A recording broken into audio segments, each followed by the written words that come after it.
يسألونك عن الشهر الحرام قتال فيه قل قتال فيه كبير وصد عن سبيل الله وكفر به والمسجد الحرام وإخراج أهله منه أكبر عند الله والفتنة أكبر من القتل ولا يزالون يقاتلونكم حتى يردوكم عن دينكم إن استطاعوا ومن يرتد منكم عن دينه فيمت وهو كافر فأولئك حبطت أعمالهم في الدنيا والآخرة وأولئك أصحاب النار هم فيها خالدون إن الذين آمنوا والذين هاجروا وجاهدوا في سبيل الله أولئك يرجون رحمة الله والله غفور رحيم صدق الله العظيم۔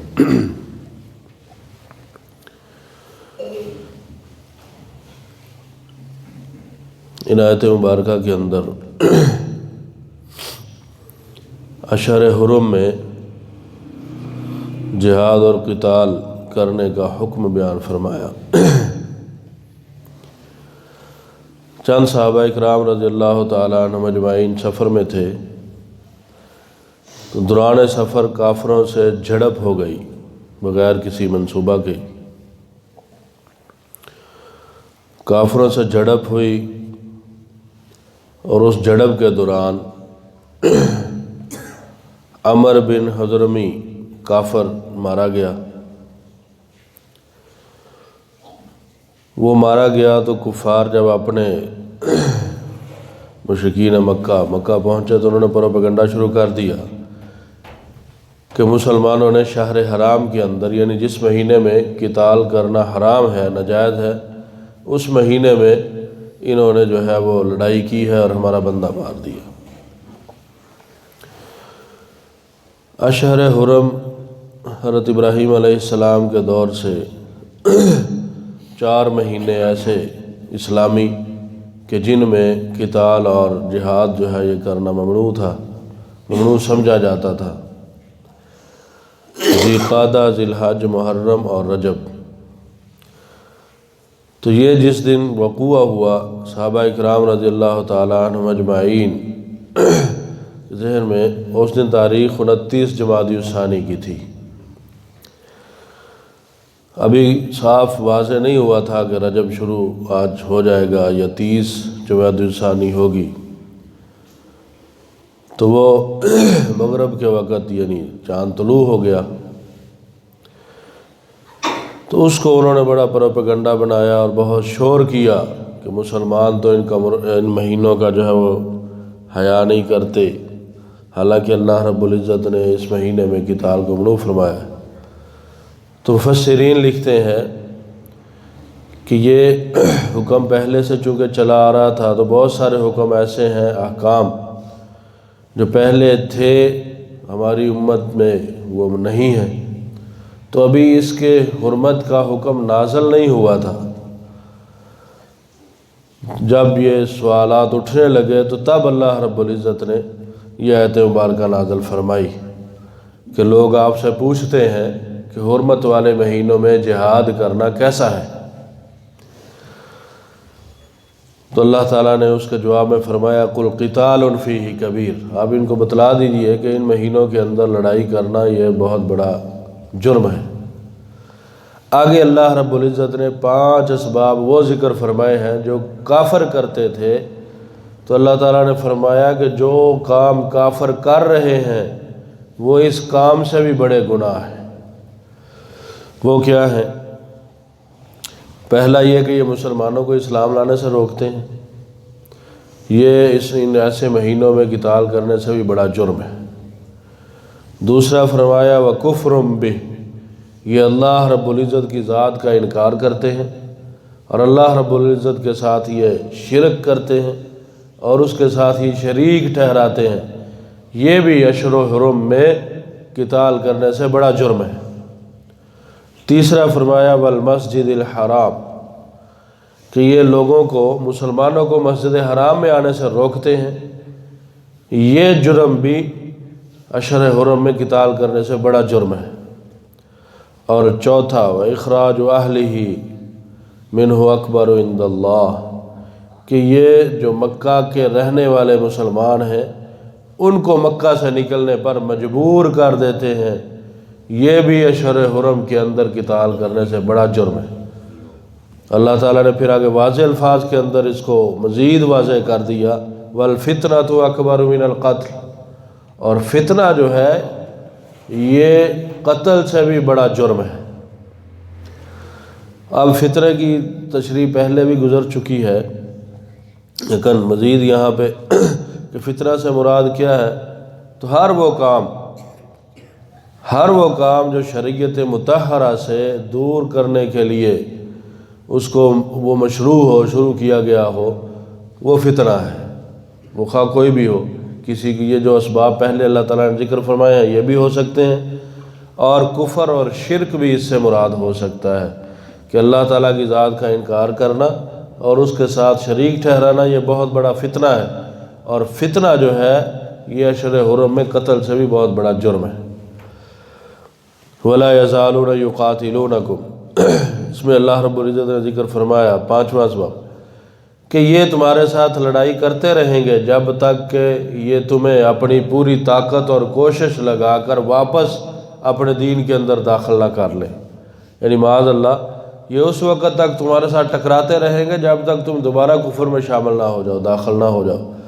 اور ہاں یہ میرا اعلان سن لو، وَمَن يَرْتَدِدْ مِنْكُمْ، کہ تم میں سے جو اب اسلام لا کر واپس کفر میں لوٹا،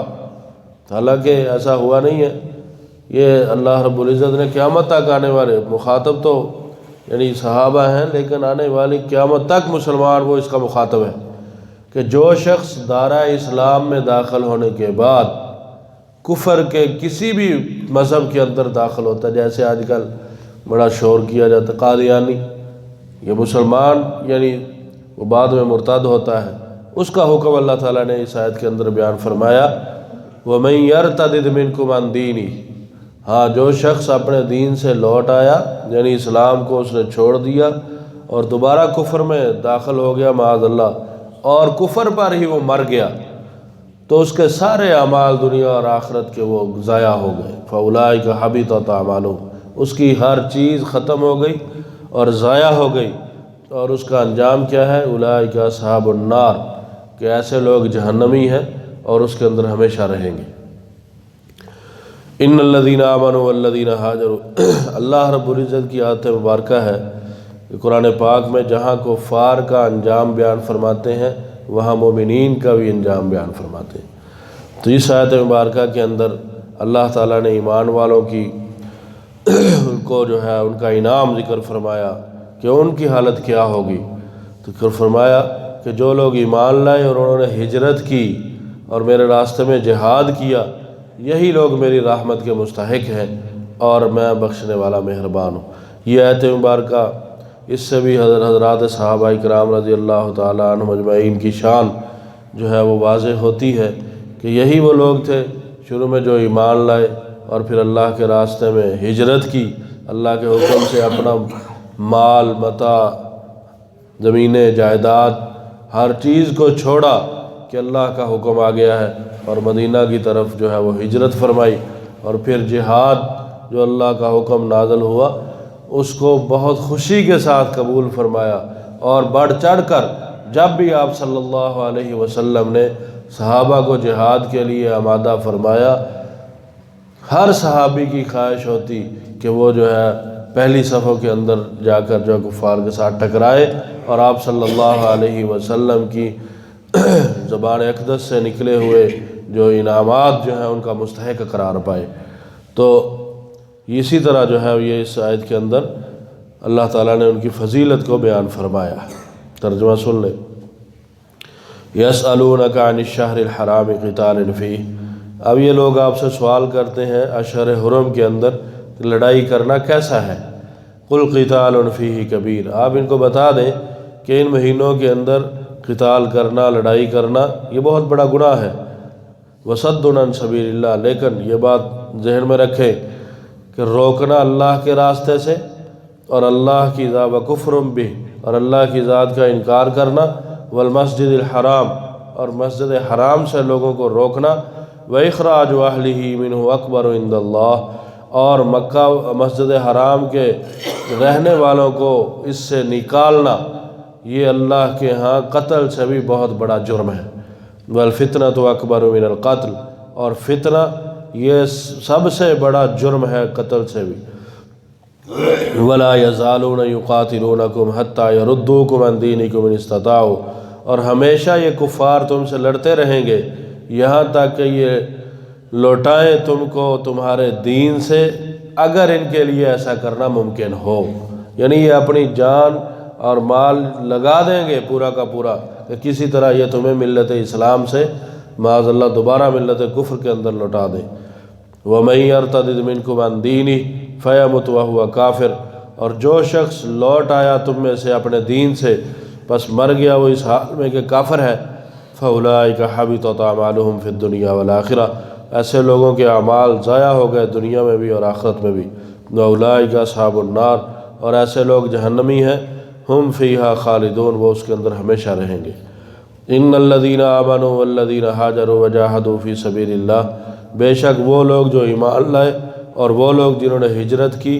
اور جہاد کیا اللہ کے راستے میں، اولئک یرجون رحمت اللہ، یہی لوگ مستحق ہیں اللہ کی رحمت کے، واللہ غفور الرحیم، اور اللہ رب العزت بخشنے والے مہربان ہیں۔ اللہ تعالیٰ سے دعا ہے کہ اللہ رب العزت ہم سب کو صحابہ اکرام رضی اللہ تعالیٰ عنہ اجمعین کے نقش قدم پر چلنے کی توفیق عطا فرمائے، اور نبی مکرم صلی اللہ علیہ وسلم کی ایک ایک سنت کا محافظ اور اس پر عمل کرنے والا بنائے۔ وآخر دعوانا الحمدللہ رب العالمین۔